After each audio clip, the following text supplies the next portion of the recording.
O ministro de Minas e Energia, Bento Albuquerque, disse recentemente acreditar em uma parceria entre o Brasil e a Índia para transformar o etanol em uma commodity global. De acordo com o ministro, a cooperação entre os dois países é estratégica, porque a Índia possui um mercado energético que mais cresce no mundo e deve se tornar no principal importador de energia nos próximos anos. Pensando nisso, a gente tem uma comitiva de empresários brasileiros na Índia para convencer o governo local a adotar o etanol como combustível. A Índia é o segundo maior produtor de açúcar de cana do mundo, mas não produz o etanol. E eles começam a produzir carros flex esse ano e aumentar a mistura de etanol na gasolina, justamente baseados em experiência brasileira.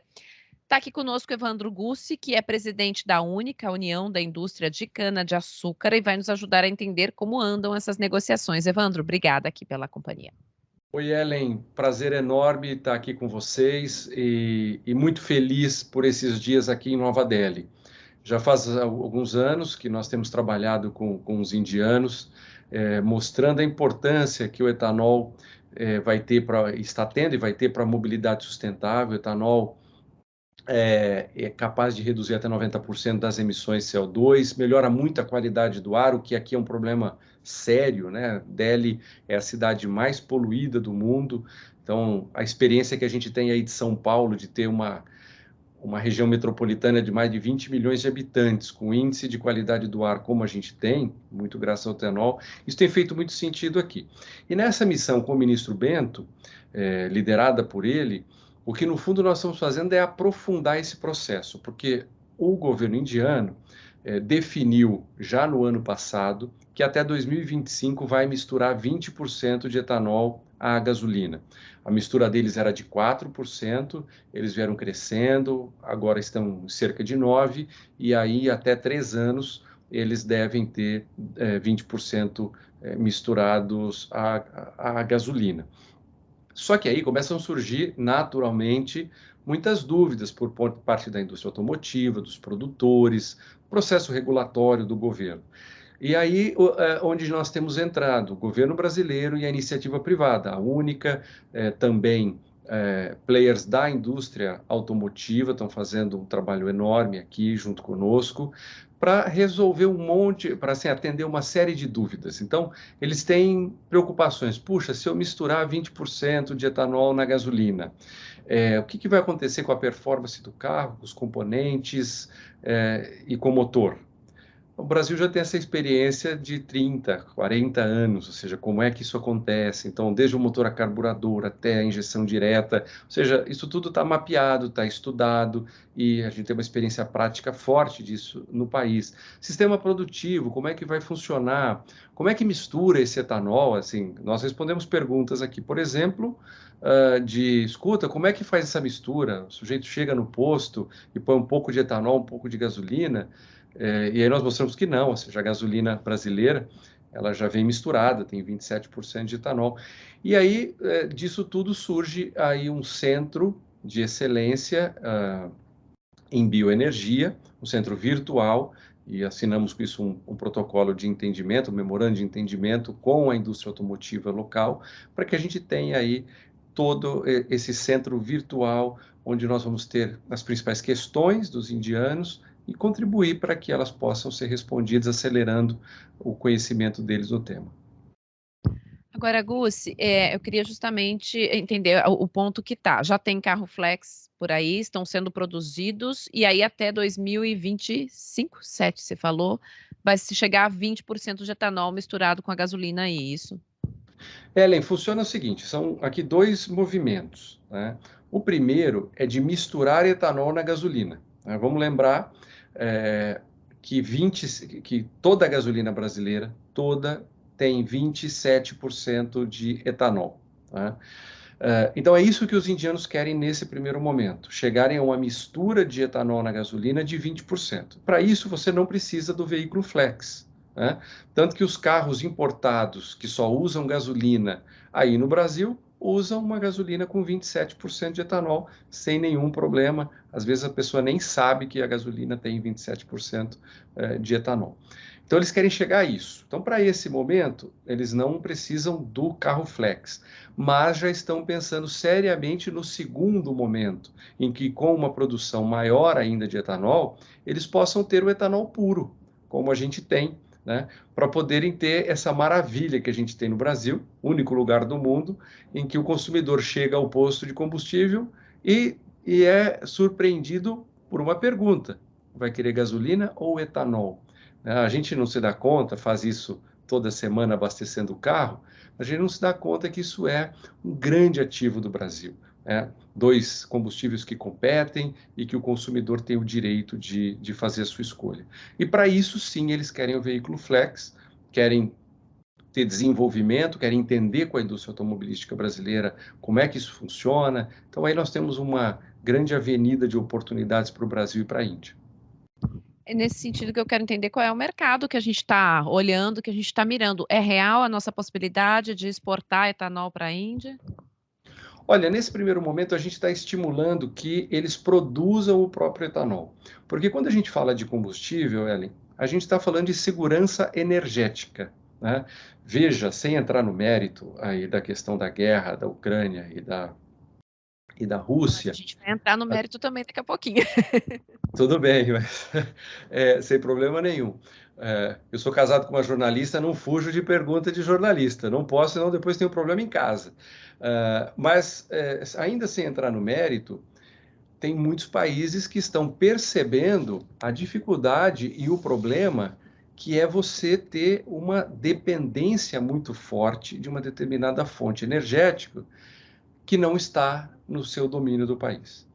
Então, antes da gente pensar num mercado de exportação para o etanol, é fundamental que a gente contribua para que os indianos tenham segurança energética, ou seja, sejam capazes de produzir uma quantidade suficiente, relativamente grande, de etanol aqui mesmo, para que eles se sintam seguros, que não vai ter uma guerra daqui a pouco que acaba com o suprimento, ou que um determinado país faça um movimento de preços predatório. Então, o primeiro movimento aqui, bem estratégico, é vocês produzam o próprio etanol de vocês, já que eles já têm uma produção de cana-de-açúcar e de açúcar bastante relevante, como você bem disse.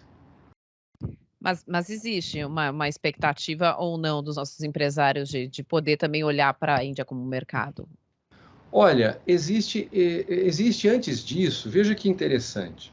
É, existe um grande movimento que é descarbonizar, ou seja, reduzir a pegada de carbono na mobilidade. Ou seja, a gente vai ter que se locomover com menos emissão de carbono. Como é que nós vamos fazer isso? Tem uma rota tecnológica que é da eletrificação, que é muito interessante, tem várias questões positivas, mas tem que levar em conta a matriz energética do país. Por que eu digo isso? Imagina que eu tenho um carro elétrico a bateria. Você está reduzindo a emissão? Depende. De onde vem a sua energia elétrica? Se a energia elétrica vem, por exemplo, aqui na Índia, mais de 80% da eletricidade indiana é fóssil. Eles queimam carvão, diesel, e o melhor que eles têm aqui é o gás natural, mais de 80%.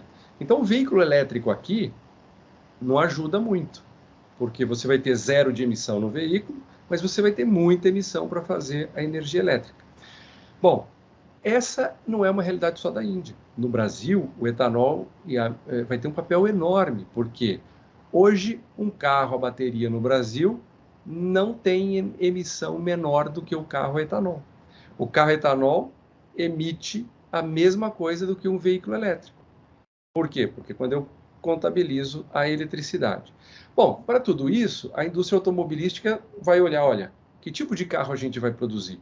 Então é importante que a gente tenha mais países, como o Brasil, como vários da América Latina, em que o etanol continue sendo uma parte dessa solução. Então temos aí um dos mercados que mais vai crescer em termos de indústria automobilística. Milhões e milhões de pessoas entrando na classe média, querendo ter o seu carro, querendo ter a sua moto, né? Basta pensar que num país de praticamente 1,4 bilhão de habitantes, ou seja, estamos falando de 7 vezes quase o Brasil, tudo é superlativo. Então, ter esse mercado interessado no etanol é, mais do que tudo, até uma honra para nós brasileiros percebermos que a gente tem um ativo tão importante e desejado hoje em vários lugares.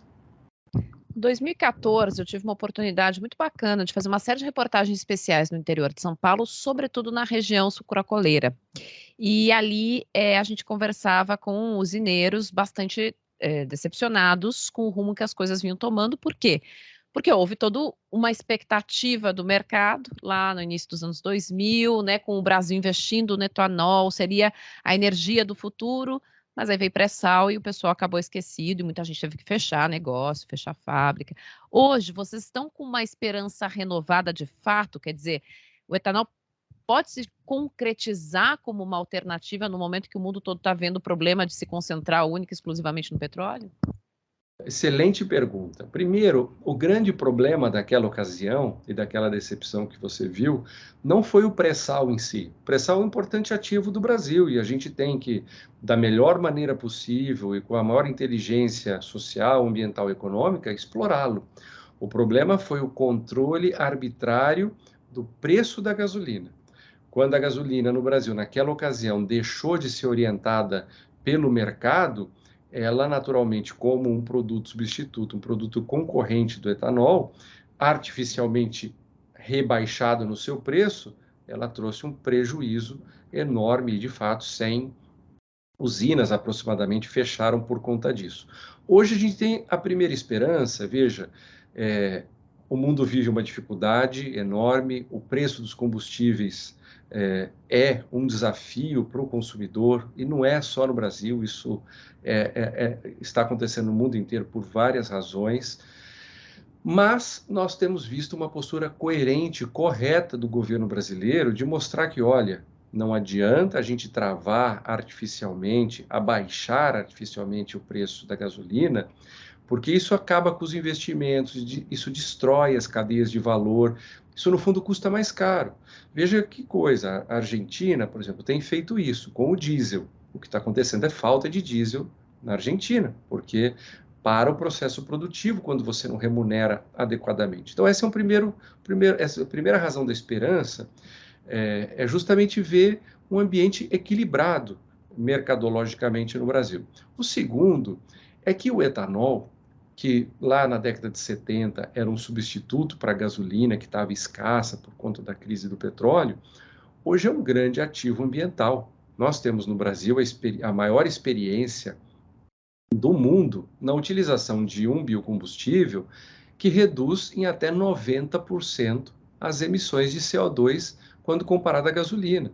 E que você que andou bem o interior do estado de São Paulo, e até faça aqui um saudável desafio, se você voltar 8 anos depois, você vai ver muita coisa que você nem imaginava ver lá em 2014, nós estamos produzindo esse combustível de baixa intensidade de carbono, os mais altos níveis de sustentabilidade. Proteção de nascentes, reflorestamento, a fauna selvagem que começou a voltar porque com o fim da queimada da palha da cana, os canaviais se tornaram grandes corredores ecológicos, então você vê grandes animais voltando nas regiões canavieiras, enfim, isso tudo quer dizer, é o que o mundo quer, né? Aqui está a demonstração indiana de um país enorme, maior democracia do mundo, desejando isso, e sem dúvida todas as razões para uma esperança renovada aqui no presente e futuro do etanol. Agora, curto prazo, olhando para a nossa realidade de hoje, o ouvinte, o espectador que está acompanhando essa entrevista e que está, obviamente, desesperado, com o combustível cada dia mais caro, inclusive o etanol indo na conta, né? Afinal de contas, acaba indo junto. Que a gente pode dizer para esse espectador, para esse ouvinte, tem como fazer um prognóstico de situação aí para os próximos meses? A situação, em relação ao etanol especificamente, ela deve ir acompanhando o que está acontecendo com a gasolina? Olha, é uma tendência sempre do etanol, e isso é um movimento de mercado. E, de novo, quando a gente destrói o mercado, quem mais sofre são as pessoas, porque aí faltam os Ajuda a explicar produtos. isso para o ouvinte, Gussi, porque toda vez chega essa pergunta aqui do nosso ouvinte que está lá na bomba dizendo: "Ó, eu não entendo por que que o etanol está indo junto". O etanol está indo junto, Ellen, porque, sem entrar em teoria econômica aqui, mas o que acontece é o seguinte: o preço ele exerce um papel no mercado. Ou é como se o preço conversasse com a gente. Então, quando você tem uma coisa com o preço mais baixo, é como se ele estivesse dizendo para você: olha, consuma mais isso daqui, né? Compre mais. Quando você tem um preço mais alto, é o preço dizendo para você: olha, consuma menos isso daqui, porque tem menos desse produto, esse produto está mais escasso. Então, é esse um dos grandes, se não o principal papel do preço no mercado. É controlar essa relação entre a oferta que você tem num determinado produto e a demanda que o consumidor tem dele.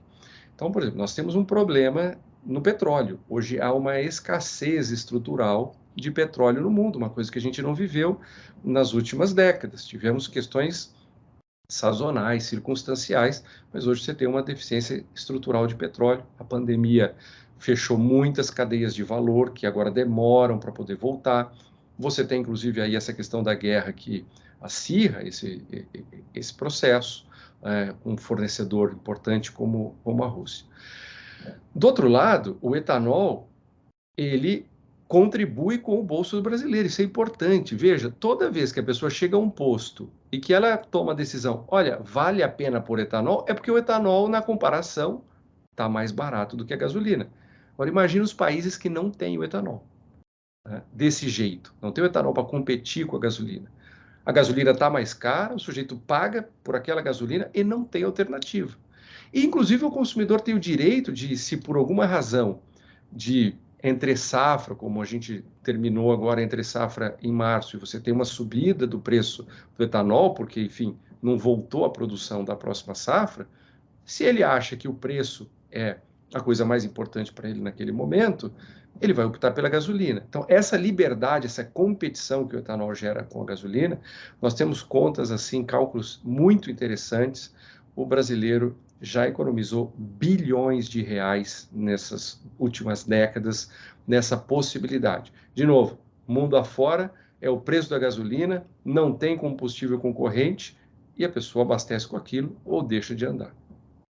Agora, na prática, vai seguir acompanhando esse preço, ou seja, o etanol também, se a gasolina segue subindo, o etanol vai na mesma linha, né, nos Isso é próximos tempos. natural e muito nivelado pelo petróleo, porque os custos da cadeia produtiva do etanol, eles estão ligados intimamente ligados à cadeia do petróleo. Então, você tem insumos, da cadeia, por exemplo, que subiram 150%, 200%, tem coisa de 300%, né? E o diesel, por exemplo, que teve uma alta, que não é culpa de governo, não é culpa de ninguém, é culpa da estrutura do mercado, como eu já me referi. O diesel tem uma participação importantíssima no nosso custo e, como todo mundo viu, teve aí um crescimento extremamente relevante. Muito obrigada. A gente conversou aqui com o presidente da Única União da Indústria de Cana-de-Açúcar, Evandro Gussi. Obrigada por trazer esses esclarecimentos aqui para a gente, viu? Boa viagem para aí. Grande prazer, viu, estar falando com vocês, e sempre à sua disposição.